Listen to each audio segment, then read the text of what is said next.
All right.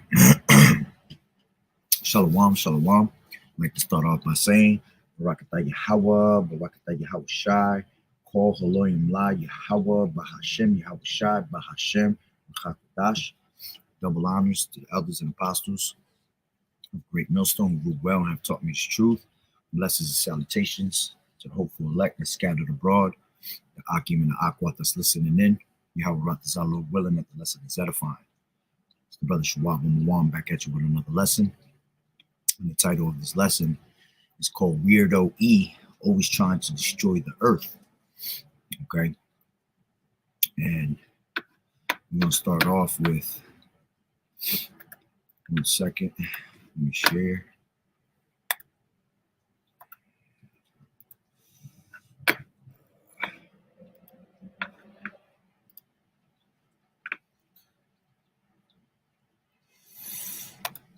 This is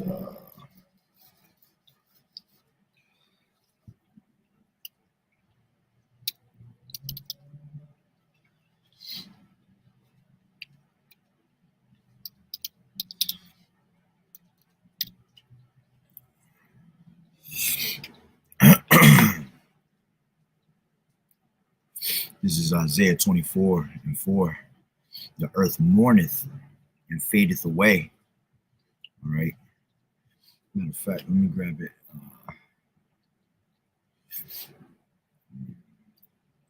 I'll grab it from there. This is Isaiah 24:4, and it says, "The earth mourneth and fadeth away, the world languisheth." All right, and fadeth away. Okay, when you go into that word of languish, all right, it goes into pretty much waxing weaker. All right, and the earth is mourning constantly because of the things that Esau does to this place, man. All right, and pretty much, the earth is not at its full potential. It's waxing weaker and weaker because the wicked beareth rule. All right, and when they bear rule, everything mourns. Okay, and basically what I want to go into is this quick article. All right, Esau doing his little weirdo shit as always. All right, this is from Forbes.com. Okay, it says, let me go into it real quick. It says, why NASA will fire 3 rockets at the solar eclipse. Okay, which NASA at the end of the day goes into the Hebrew word nasa, all right, which means to deceive. Right, you see, you got a lot of people in this society that they put their trust in technology, and they put their trust in science, okay, and they put their trust in NASA, all right, and basically NASA has always been deceiving our people from the beginning, okay. So with this eclipse coming up, you have Esau that wants to try to destroy, all right. The way I looked at it is like he wants to try to stop the prophecy of Yahweh Bashem Yahweh Shai, which you can never do that. You can never stop the Lord's prophecy, man. The Lord's prophecy is always going to go out, all right, and everything's going to be made manifest. Everything that is written in this book is going to come to life and eventually happen. And when it does, then you're going to know that a true prophet was among them, because the Lord, the Lord put the spirit on men to tell you these things will happen in these last days. Okay, so let's read a little bit of this. It says, NASA has announced it will fire 3 scientific sounding rockets into the moon's shadow on Monday, April 8th, during a partial solar eclipse across North America, and what will be a total solar eclipse for 115 miles wide path through parts of Mexico, 15 U.S. states, and Canada, and a partial solar eclipse for the entire Americas. The event will see a sudden drop in sunlight, right? And that's the Lord bringing, prophets, because the Lord said that in those days he will show you signs in the stars and the moon, right, and the sun. Okay, so it says NASA's suborbital rockets won't launch into totality. Instead, they'll go from Wallops Flight Facility in Wallops Island, Virginia, from where 81% of the sun will be blocked by the moon. That moment will happen at 15:33 Eastern time, right? Which they're given military time. I forgot what. I think that's more in the nighttime.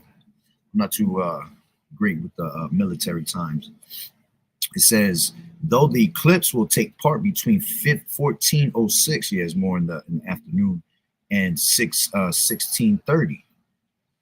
Okay, 16:33. It says moon shadow. It says, however, this won't be the first simultaneous measurements taken from different locations in a very special layer of Earth's atmosphere during the solar eclipse on Saturday, October 14th at 10 a.m., 10:35 a.m., and 11:10 a.m. MT. The same three rockets were launched into the moon's shadow during another partial solar eclipse. They launched from White Sands Missile Range, New Mexico, where a 90% partial solar eclipse took place, reached altitudes of 216 miles, 219 miles, and 218 miles. It says all three scientific payloads were successfully recovered to be reflown from Wallop's flight facility for the second part of the APEP experiment. Just as from New Mexico, the rockets will launch before, during, and after the peak of the eclipse. Each rocket will eject 4 secondary instruments the size of a 2-liter bottle, soda bottle, that also measure the same data points. So it's similar to the results from 15 rockets while only launching 3, right? In which that shows you that you see that these missiles nowadays are made to, launch more than what they actually are. You see, if you shoot one missile, it can turn into maybe 10 missiles. It could turn into 20 missiles, depending, of their technology and what missiles they're using. All right, so these 3 missiles that they're going to be shooting is going to be as if they had shot 15 rockets. So it says a professor of engineering physics at Embry-Riddle Aeronautica University in Florida, where he directs the Space and Atmospheric Instrumentation Lab, right? And that's coming from a guy named Aro Barjatia. Okay. Then it says rapid ripples. The point of APEP is to look for perturbations, all right, changes in the Earth's atmosphere. Let me go into this word, perturbations. All right, it says a disturbance of motion, you see? And this is Esau trying to stop prophecy, man, because this eclipse that's coming is prophecy, just like in the times of Nineveh, all right? You had you had an eclipse that came around, all right? So they're trying to stop this, a disturbance of motion, course, arrangement, or state of equilibrium, especially a disturbance of the regular and usually elliptical course of motion of a celestial body that is produced by some force additional to that which causes its regular motions. All right, so that's what that word perturbations means. All right, so it says rapid ripples. The point of APEP is to look for perturbations, changes in the Earth's atmospheres during the eclipse, with 4 small scientific instruments measuring changes in electric and magnetic fields, density, and temperature. All right, it says the rockets will enter the ionosphere,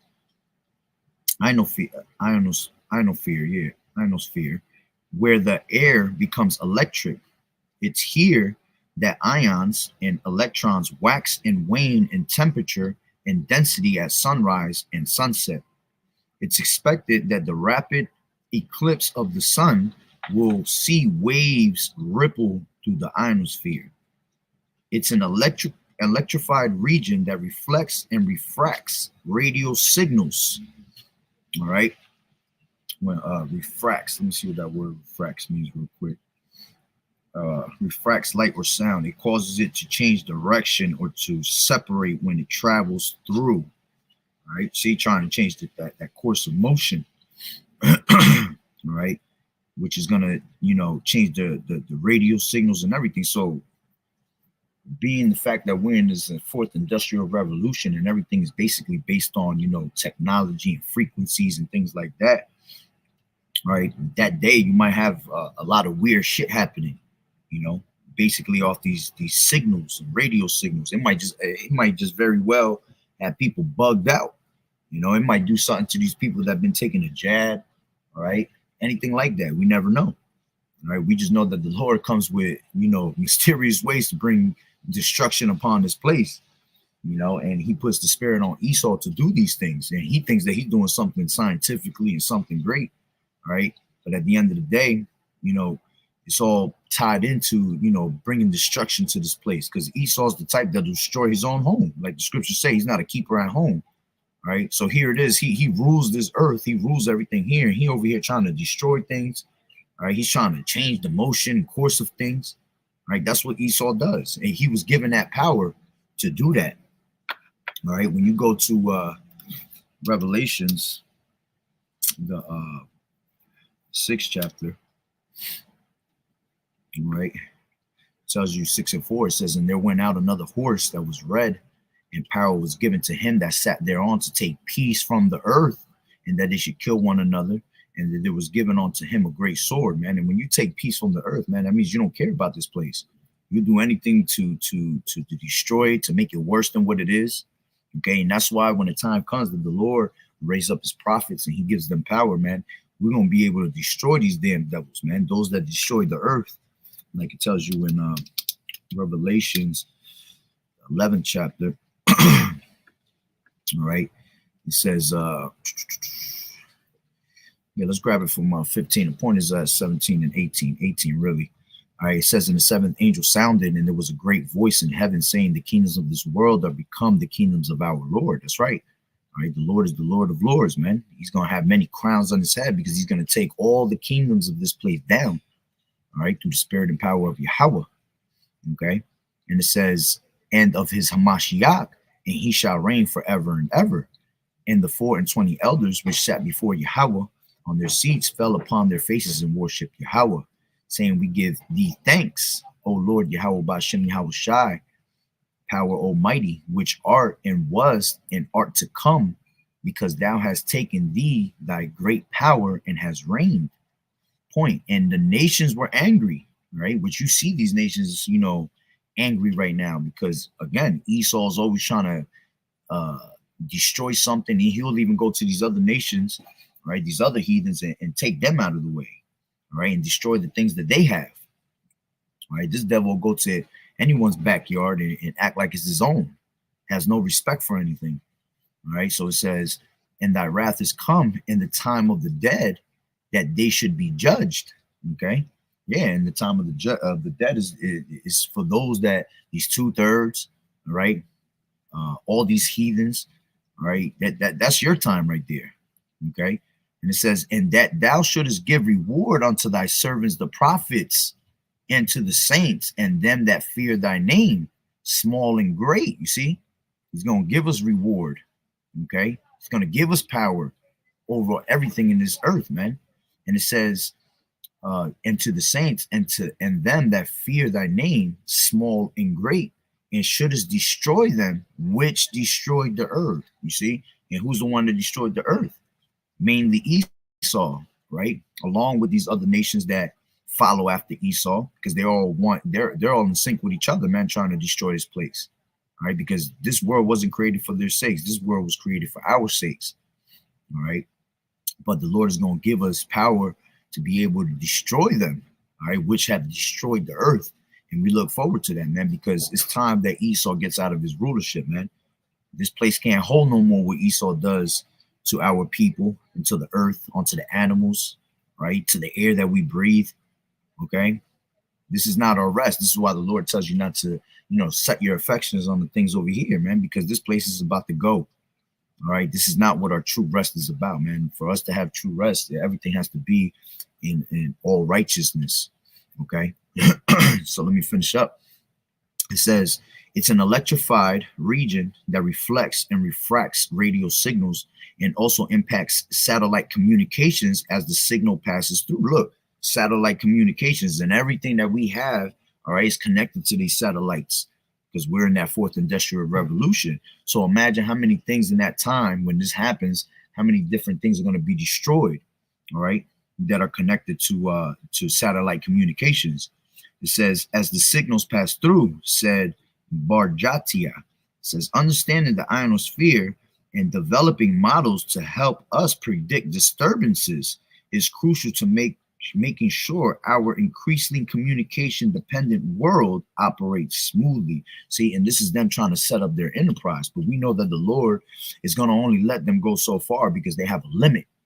Okay, their days are numbered, as the scriptures say. So they only have a little bit of time to do what they have to do. And they've been in rulership so long that, you know, they should have been got done what they had to do.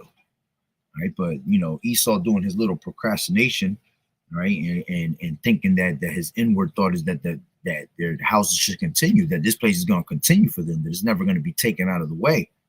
Right. And that's just the pride of Esau. Okay. And the pride of his heart has deceived them. And that's why the Lord is pretty much, you know, gassing him up, making him think that he got the world in the palm of his hand, right? But just when he thinks he got everything in the palm of his hand and he's filling his belly, right, with everything that he has, all his agendas, you know, the hour of temptation, that's when the Lord is going to lift up that standard, lift up the standard for our people, okay? So it says, continuing on. Hold on. I thought there was, oh, that's, I know I did. Hold on. Yeah, I skipped the part. Yeah, I skipped the part. My bad. I didn't even realize I passed right by it. I read it in the right spot, but there was a part in here that I skipped where it says serpent deity. Okay. It says the space agency's project atmospheric perturbations around the eclipse path will investigate how that drop in sunlight and temperature affects Earth's upper atmosphere.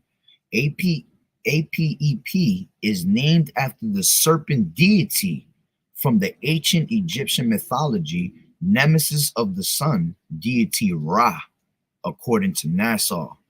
You see? And this is why we are called spiritually Sodom and Egypt. Okay, you got these devils is still worshiping those gods from those Egyptian times and pushing it out on this side still, man. Okay, and the simple fact that it's a serpent deity, you know, they're pretty much, it's almost like they're doing this in the name of their gods. You know, they're trying to do it to you know, trying to show like their gods are more powerful than the Lord. But we know that all gods here on this side is going to be confounded. All right. So whatever you trying to do, whoever you trying to worship, it ain't going to work for you, Esau. All right. Because at one point, the Lord's going to show the true power, all right, of the only God. And there's no God beside him. And that's Yahweh Bashem, Yahweh Shai. You know. So, you know, it's just something I wanted to share. That's actually the whole article. Is a short article, but like I said, I forgot that little piece. I must have skipped it when I scrolled down. All right. So they're doing these 3 rockets, all right, that they're going to launch to the moon, and they're supposed to open up with little devices to try to get onto the moon to be able to read and you know, stop the change of motion of things and change the courses of things. All right. And pretty much trying to stop prophecy at the end of the day. All right. And it's not going to work. Okay. So, Lord willing that you were edified. That's pretty much the point. All right, little short video. So with that being said, Barakatah Yahweh, Barakatah Yahweh Shai, Kol Haloyim La Yahweh, Bahashem Yahweh Shai, Bahashem, Ruchakodash. Double honors to the elders and apostles of Great Millstone who do well. Blessings and salutations to the hopeful elect, the scattered abroad, the Akim and Akwat that was listening in. Yahweh Ratazah, Lord willing, that the lesson was edifying. To the next one, Shalom. Keep fighting the good fight of faith. Shalom. Shalom.